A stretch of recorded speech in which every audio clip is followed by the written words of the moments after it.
Teacher ने 25 स्कूलों में काम करके ले लिया 1 करोड़ रुपए का वेतन। एक महिला टीचर 25 स्कूलों में महीनों से काम कर रही थी और डिजिटल डेटाबेस होने के बावजूद 1 करोड़ रुपए का वेतन निकालने में सफल रही। सुनने में यह असंभव सा लग सकता है, लेकिन यह हकीकत है। कस्तूरबा गांधी बालिका विद्यालय में कार्यरत पूर्णकालीन विज्ञान शिक्षिका थी और अंबेडकर नगर, बागपत, अलीगढ़, सहारनपुर और प्रयागराज जैसे जिलों के कई स्कूलों में एक साथ काम कर रही थी। मामला तब सामने आया जब शिक्षकों का एक डेटाबेस बनाया जा रहा था। मानव सेवा पोर्टल पर शिक्षकों के डिजिटल डेटाबेस में शिक्षकों के व्यक्तिगत रिकॉर्ड जुड़ने और पदोन्नति की तारीख की आवश्यकता होती है। एक बार रिकॉर्ड अपलोड होने के बाद यह पाया गया कि अनामिका शुक्ला एक ही व्यक्तिगत विवरण के साथ 25 स्कूलों में सूचीबद्ध थी। स्कूल शिक्षा के महानिदेशक विजय किरण आनंद ने कहा कि इस शिक्षक के बारे में तथ्यों का पता लगाने के लिए एक जांच चल रही है। शिक्षिका संपर्क में नहीं है। उन्होंने कहा, यह आश्चर्यजनक है कि शिक्षिका अनामिका शुक्ला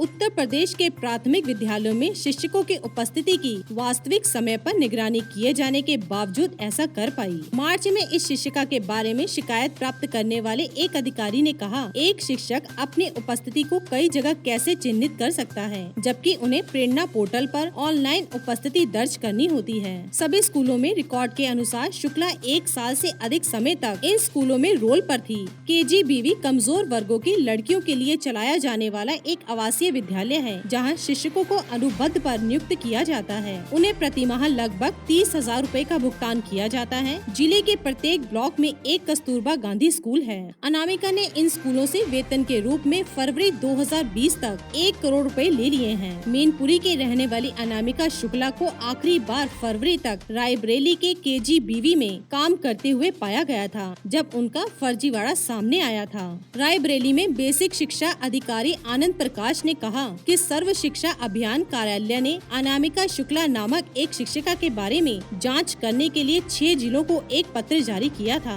उन्होंने कहा, हालांकि रायबरेली का नाम सूची में नहीं था, हमने क्रॉस चेक किया और महिला को जब हमारे KGBV में भी काम करते हुए पाया तो उन्हें नोटिस जारी किया गया था, लेकिन उन्होंने वापस रिपोर्ट नहीं की और उनका वेतन तुरंत रोक दिया गया। उन्होंने आगे कहा कि लॉकडाउन के कारण जांच आगे नहीं बढ़ सकी, लेकिन अब रिकॉर्ड का सत्यापन किया जाएगा। यह पता लगाना अभी बाकी है कि शुक्ला अलग अलग स्कूलों के वेतन के लिए एक ही बैंक खाते का इस्तेमाल कर रही थी या नहीं।